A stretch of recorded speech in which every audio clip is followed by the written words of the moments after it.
Helen sold her a surprise. Danny, I said, sitting down suddenly on my bed. You're going to Spain with Danny, not me?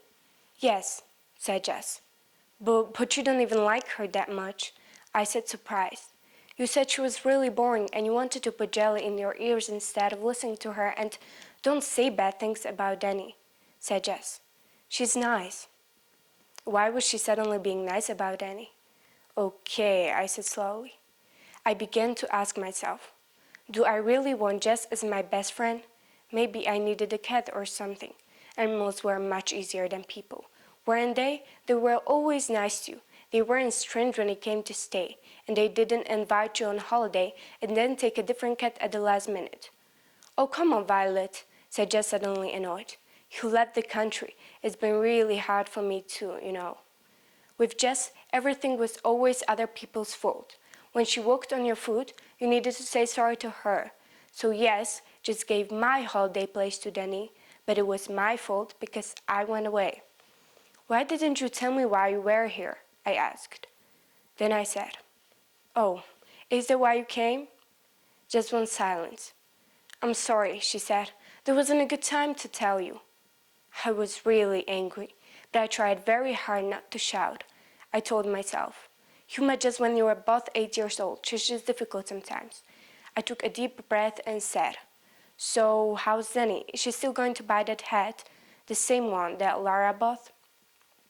Wait a minute, said Jess. I could hear her asking something quietly, but she wasn't talking to me. So who was she talking to? Then she came back. No, said Jess. That hat was rubbish. Danny wants a different one now. Jess, I said angrily, is Danny there right now? Yes. She sounded surprised by my question. But she needs to go home in a moment. Do you want to say hello? You're on speakerphone? What? She was talking to me about Danny while she was there listening. Suddenly, I was so angry that I put down the phone on Jess for the first time ever. It didn't feel like a big enough thing to do, so I threw the phone onto the wooden floor too. The screen broke into lots of pieces. Stupid French flats, I thought. No carpets, you can't even throw your phone onto the wooden floor and not break it. Stupid phone. I picked it up. It was really broken. Now what could I do? I sat alone in my room for a while, then went back to the living room. I wanted to talk to Mom. She was sitting at the table. It was starting to get dark. In this light, she suddenly looked old and tired. How did I not see this? I asked myself. Then I thought, I did not see this because I've only thought about myself. Shall I turn on your special French light for you? I asked. My mom almost smiled.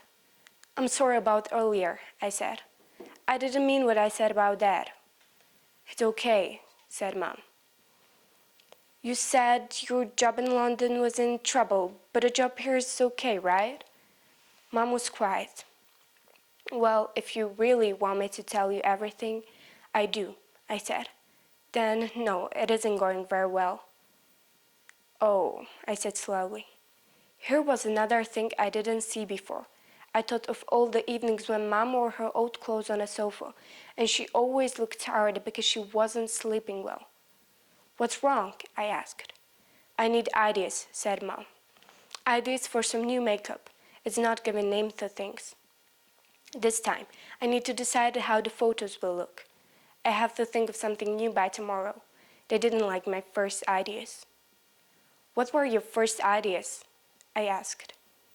I wanted to take photos of makeup by different famous places in Paris.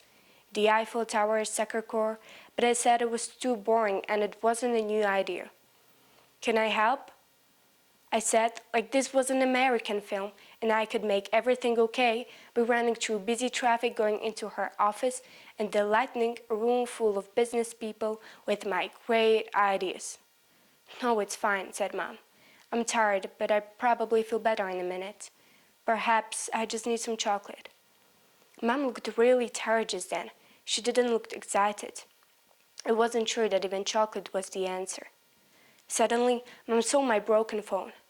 Oh no, your screen. What happened? She asked.